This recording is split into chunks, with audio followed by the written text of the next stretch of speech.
ये सरकार अंग्रेज भक्त है और उस सरकार के जो अंधभक्त हैं ये उनका कहना है, क्योंकि ये लोग वर्ण व्यवस्था चाहते हैं इसलिए ये पसमानदा की बात करते हैं। ये लोग वर्ण व्यवस्था का वो तरीका चाहते हैं जो नेशनल एजुकेशन पॉलिसी में एससी एसटी को फिर उसी स्थिति में लेकर आना चाहते हैं। ये जो सरकार कानून लेकर आई है ये अपने गुनाहों को छुपाने के लिए सिर्फ और सिर्फ हिंदू मुस्लिम मुद्दे चाहती है। आज तक कोई प्रधानमंत्री देश में नहीं हुआ जो लाल किला से इतना झूठ बोलता हो। नंबर एक तो वो हिंदू पक्ष नहीं है, हिंदुत्व का पक्ष है। हमारे आम हिंदू भाई जो हैं वो इस तरह से नहीं बोलेंगे, वो देश की संस्कृति को जानते हैं। ये सरकारी लोग हैं जो तनख्वाह पर चलते हैं, तो इसलिए ये हिंदू पक्ष की नहीं है और ये हिंदू बनाम मुस्लिम भी नहीं है। ये सरकार बनाम मुस्लिम हो सकता है। ये यहाँ का हिंदुत्व जो संघ परिवार है जो जिनको जो अंग्रेजों के साथी हैं, तो ये बोल सकते हैं कि अंग्रेजों के संस्कार बनाम मुस्लिम हो सकता है या अंग्रेजों के सरकार बनाम आम शहरी हो सकता है। क्योंकि ये हमला जो किया है वक्फ को लेकर, ये समझना चाहिए सभी को, तमाम हमारे भारतीयों को, कि ये शहरियों पर हमला हुआ है। ये ना सोचें कि ये पर्टिकुलर एक मुस्लिम पर हमला हुआ है। ये जो हमला किया है यहाँ के शहरी पर हमला किया है, संविधान पर हमला किया है, यहाँ की डेमोक्रेसी पर हमला किया है और जिसका रिलीफ स्टार्ट हुआ है। मैं अभी पूरी तरह ये नहीं कहूंगा कि जो फैसला पूरा मुकम्मल फैसला नहीं आया, सुनना शुरू किया है, लेकिन उन्होंने पहले ही दिन बता दिया स्टे मिल गया है। स्टे मिल गया है कि जो हरकत आप लोग कर रहे हैं उसमें साफ तौर पर जो 14 से लेकर आर्टिकल 28 तक जो आप देखेंगे, संविधान की आपने पूरी तरह धज्जियां उड़ाई हैं। ना आपने लोगों की स्वतंत्रता, समता और जो धार्मिक स्वतंत्रता है उनका ख्याल नहीं किया है। आप उसे वक्फ बाय यूजर में आप देखेंगे आज जो रिलीफ मिला है कि उसका स्टेटस को वही जो है मेंटेन करेंगे। तो ये वक्फ बाय यूजर का जो स्टेटस को, मतलब जो स्टेटस जो पहले था, जो 1995 का एक्ट और जो 2013 में जो था, उसको वैसा ही रखा है। उसको वैसा रखने के बावजूद दूसरा आप जो ये देखेंगे कि जो CWC है और जो बोर्ड है उनको भी कोई छेड़ा नहीं जाएगा।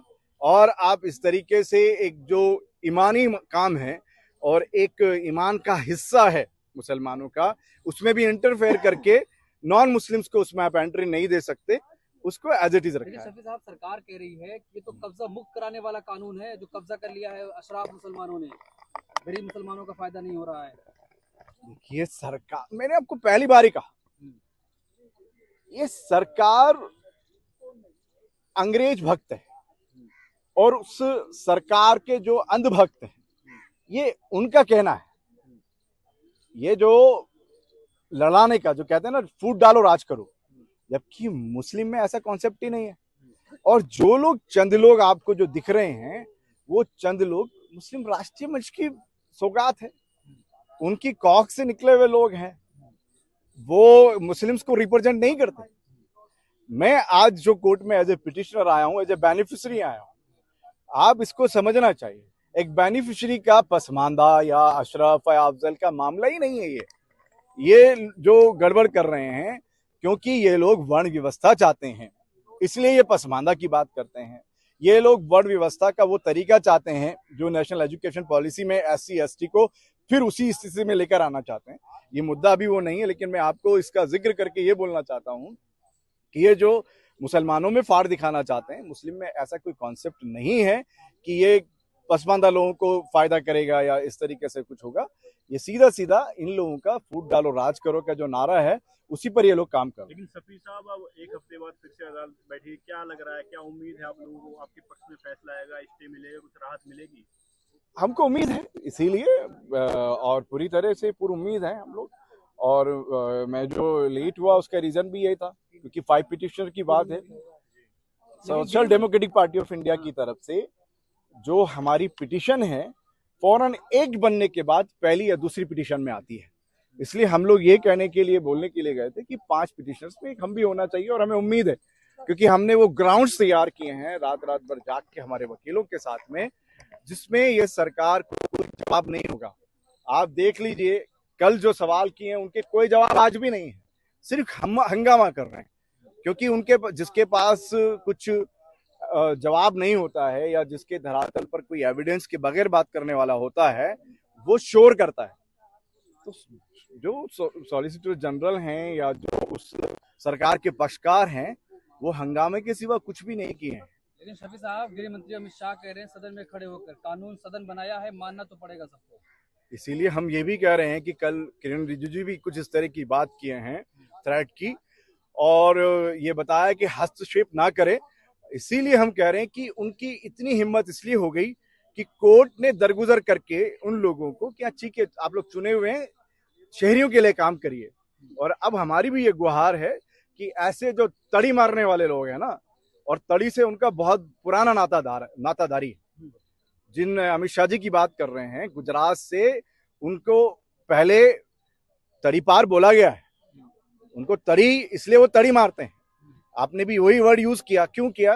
क्योंकि उनका पुराना नाता है तड़ी मारने का। इसलिए सरकार को जब तक सुप्रीम कोर्ट की तरफ से या न्यायालय की तरफ से तड़ी नहीं पड़ेगी, जो धमकाने वाले लोग हैं कि आप इंटरफेयर नहीं कर सकते, जो न्यायपालिका है वो किसी के दबाव में काम नहीं करती है।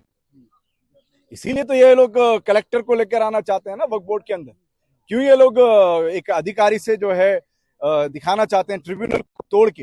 एक्चुअल में जो ये काम करके इसको जो एक्ट बनाया है, ये बाकायदा तौर पर मैं आपको खुलेआम बोल रहा हूं, ये असंवैधानिक गैर कानूनी तौर पर बनाया गया कानून है। यह गैर कानूनी तौर पर बनाया हुआ कानून इस तरीके से है कि ये संविधान के जो आर्टिकल 16 से 28 तक है उनको पूरी तरह वायलेट करता है, उसको पूरी तरह से तोड़ता है। इसलिए ये जो सरकार कानून लेकर आई है, ये अपने गुनाहों को छुपाने के लिए सिर्फ और सिर्फ हिंदू मुस्लिम मुद्दे चाहती है। क्या औकाफ के अलावा जो यहाँ लोग गरीब हैं, भूखमरी में हम लोग कहाँ हैं? रोटी, कपड़ा, मकान, स्वास्थ्य, शिक्षा में आप बात करेंगे, किसानों की बात करेंगे, महिलाओं की बात करेंगे, शर्म आएगी हमें। उतनी बुरी हालत है। आसपास के जो हमारे जो गरीब देश कहलाते हैं, उनसे भी बुरी हमारी स्थिति है। मल न्यूट्रिशन में, कुपोषण में हमारे बच्चे जो मर रहे हैं, बहुत बुरी स्थिति में। लेकिन इस पर बात नहीं करनी है। बच्चों, IIT के पढ़े हुए बच्चों को रोजगार नहीं मिल रहा है, बेरोजगारी की यह हालत है, उस पर बात नहीं करने की मांग करेंगे आप? कानून रद्द करने की मांग करेंगे? बिल्कुल, हम लोग कोर्ट में आए इसीलिए हैं और हम ग्राउंड्स के साथ बात कर रहे हैं। हम ऐसे ही हवा में नहीं कह रहे कानून रद्द कर दीजिए। कानून रद्द करने का कारण सर ये है, उसमें 2 रिलीफ आज मिली है कि उन्होंने ऑलरेडी जो पुराना जो 1995 का एक्ट था या 2013 के अंदर जो उसके अंदर अमेंडमेंट करके एक्ट को जो सॉलिड किया है, उसकी धज्जियां उड़ा दी उन्होंने। वक्फ बाय यूजर को वो लोग किस तरीके से हमला करके खत्म करने की कोशिश कर दी है। और इसके अलावा जो है CWC या जो बोर्ड बना हुआ है उसको खत्म करने की खत्म कर रहे थे। तो अभी 2 चीजों पर रिलीफ मिली है। कोर्ट पे भरोसा करेंगे या सड़क का रास्ता भी अपनाएंगे? नहीं, जो भी हमारे संवैधानिक राइट्स हैं, सड़क के राइट्स हैं, उसको कैसे छोड़ देंगे? वो तो अब सड़क पर हम लोग अभी इसीलिए बोले, जो भी मिलकर तमाम लोग, ना सिर्फ इसमें मुस्लिम्स बल्कि तमाम देशवासियों को जो सेक्युलर देश चाहते हैं, उन सबको लेकर चलेंगे। तभी तो पंचर बना रहे हैं मुसलमान जी। वक्फ बोर्ड में कमी थी, तभी तो पंचर बना रहे हैं। प्रधानमंत्री कह रहे हैं। प्रधानमंत्री कह रहे हैं। हाँ। तो प्रधानमंत्री का अगर जवाब देने लगा तो उनके कितने झूठ पर जवाब दूं मैं? आज तक कोई प्रधानमंत्री देश में नहीं हुआ जो लाल किला से इतना झूठ बोलता हो। आप जाकर फैक्ट चेक करिए ना, उनके ऊपर क्या जवाब देना है। जो एक एकेडमिक जवाब, उनका खुद अनएकेडमिक बात कर रहे हैं, वो क्या भूल गए APJ अब्दुल कलाम को? क्या वो फर्स्ट एजुकेशन मिनिस्टर जो IIT जैसे जो आप देख रहे हैं बच्चों को, जो आज हम लोग टेक्नोलॉजी में वर्ल्ड वाइड जो हम लोग कंपटीशन में आ रहे हैं, अब क्या मौलाना अब्दुल कलाम आजाद के लाए हुए IIT को भूल चुके हैं क्या? APJ अब्दुल कलाम को भूल चुके हैं क्या? यहाँ के जो शहीद हमारे अब्दुल हमीद को भूल चुके हैं क्या? इशफाकुल्लाह खां को भूल चुके हैं क्या? क्यों? क्योंकि उन्हें पता नहीं है, उनका ज्ञान इतना ही है।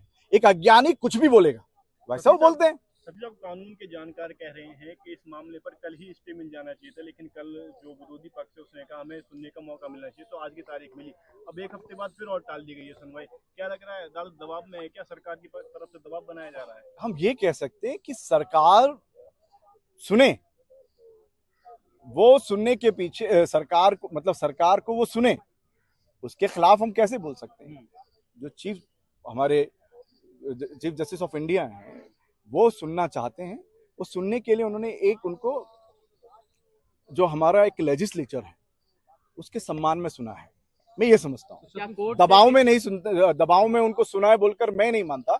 मैं ये मानता हूँ कि जो एक इन्होंने मैंने बताया ना कि गैर कानूनी तरीके से एक कानूनी बिल लाने की कोशिश की है, गैर कानूनी क्योंकि संविधान को पूरी तरह से वायलेट करता है, उसको वो पार्लियामेंट में जो अपना लोकसभा है, राज्यसभा है, उसके बाद जो है प्रेसिडेंट ऑफ इंडिया के जो उन्होंने सिग्नेचर करा के बाद नोटिफिकेशन में डाला है, तो उनकी इस मेहनत को जो फिजूल मेहनत थी, जो यहाँ पे कितना जो है हमारा नुकसान हुआ है, आर्थिक नुकसान होकर जो उन्होंने ये किया है, उसको वो जानना चाहते हैं कि क्या बेस है आपका, बेसलेस कानून कैसे लेकर आए हैं, इसलिए मौका दिया। तो साहब जो आपने ऐलान किया था कि जेल भरो आंदोलन भी होगा, अब रिलीफ के बाद क्या सब जारी रहेगा?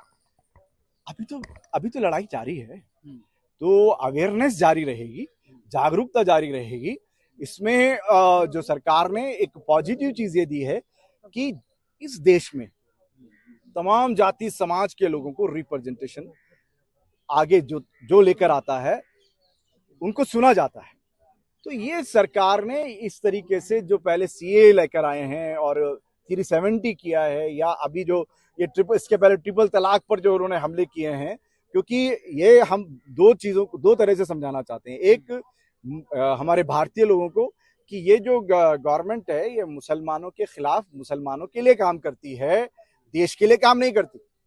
क्योंकि पूरे हमारे भारतीयों को समझना चाहिए कि इनके मुद्दे रोटी कपड़ा मकान स्वास्थ्य शिक्षा नहीं है, इनके मुद्दे सिर्फ मुसलमान हिंदू मुस्लिम इसके अलावा दूसरा नहीं है, मंदिर मस्जिद के अलावा कुछ नहीं है।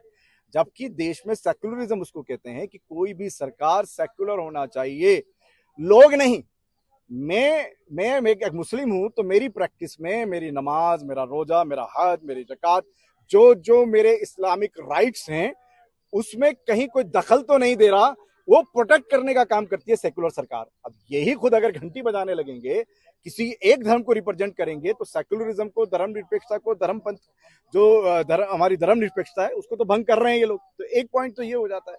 दूसरी ओर ये होता है कि एक समाज अगर जागरूक नहीं है, वो सियासी तौर पर अपना रिप्रेजेंटेशन अगर विधानसभा और लोकसभा में नहीं देता है, तो आपके खिलाफ कभी भी कानून में बनाए जा सकते हैं। कलेक्टर को गलत इस्तेमाल करके, उनको गलत पावर देके, जिस तरीके से गुजरात के अंदर आसान धारा बनाई है कि एक हिंदू मुस्लिम को और एक मुस्लिम हिंदू को क्या कर सकता है, बिना कलेक्टर की इजाजत के जमीन भी नहीं बेच सकता। आप देखिए कितने वहां पर काम चल रहे हैं। इसलिए एक मुसलमानों को जागरूक होने की जरूरत है कि जो संविधान है, जो डेमोक्रेसी है, ये सिर्फ मोदी और शाह के लिए नहीं है, आपके लिए भी है।